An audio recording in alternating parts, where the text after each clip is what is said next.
Big pass Tamil season 9 இறுதி கட்டத்தை எட்டியுள்ளது. வழக்கமான சீசன்களில் இறுதி கட்டம் என்றால் எங்கள் வீட்டில் எல்லா நாளும் கார்த்திகை என்பது போல போட்டியாளர்கள் முன்பு நடந்த விஷயங்களை மறந்து சந்தோஷமாக இருப்பார்கள். ஆனால் இந்த சீசன் போட்டியாளர்களோ ஒன்னு நீ இருக்கணும், இல்லை நான் இருக்கணும், நாம என்ற பேச்சுக்கே இடமில்லை என்பது போல அடுக்கடுக்காக விமர்சனங்களை முன்வைத்து வருகிறார்கள். அதிலும் குறிப்பாக ரம்யா ஜோ உள்ளே சென்ற பின்னர் சாண்ட்ராவை போட்டு கிழித்தெடுத்த ப்ரோமோ இன்று வெளியாகி ரசிகர்கள் மத்தியில் பற்றி கொண்டுள்ளது. இப்படி இருக்கையில் ரம்யாவும் சாண்ட்ராவும் இணைந்து பேசும் முழு வீடியோவை ரசிகர்கள் பகிர்ந்து ரம்யாவுக்கு ஃபயர் விட்டு வருகிறார்கள். சாண்ட்ராவிடம் பேசுவது மட்டுமில்லாமல் சபரி உள்ளிட்ட மற்ற போட்டியாளர்களிடம் நான் அழுதால் சிம்பதி என்று கூறுகிறீர்கள், நான் அழுதால் கோழை என்கிறீர்கள், நான் அழுதால் ஸ்ட்ராட்டஜி என்கிறீர்கள், சாண்ட்ரா அழுததை என்ன என்று சொல்வீர்கள் என்று கேள்வி எழுப்பினார். ஏற்கனவே சாண்ட்ராவை விமர்சித்தவர்கள் மீது வழக்கு தொடுப்பேன் என்று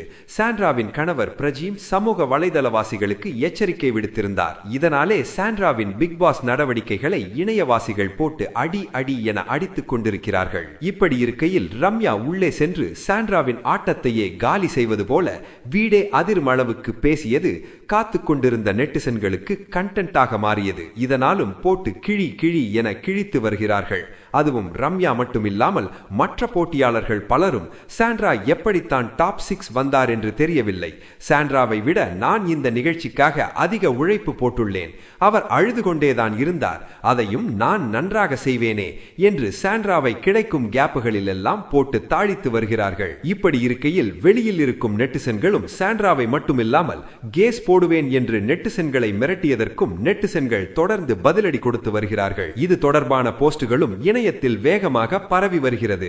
குறிப்பாக ரம்யாவை பாம்பு என்று சாண்ட்ரா சொன்ன வீடியோவை தேடி பிடித்து எடுத்து அதிகம் பகிர்ந்து வருகிறார்கள். நெட்டிசன்களிடம் ஏற்பட்டுள்ள எதிர்ப்பை பார்த்தால் சாண்ட்ரா பணப்பெட்டியை எடுத்துக்கொண்டு வெளியேறுவது என்பது ரொம்பவே நல்ல விஷயம் என்று பலரும் பதிவிட்டு வருகிறார்கள்.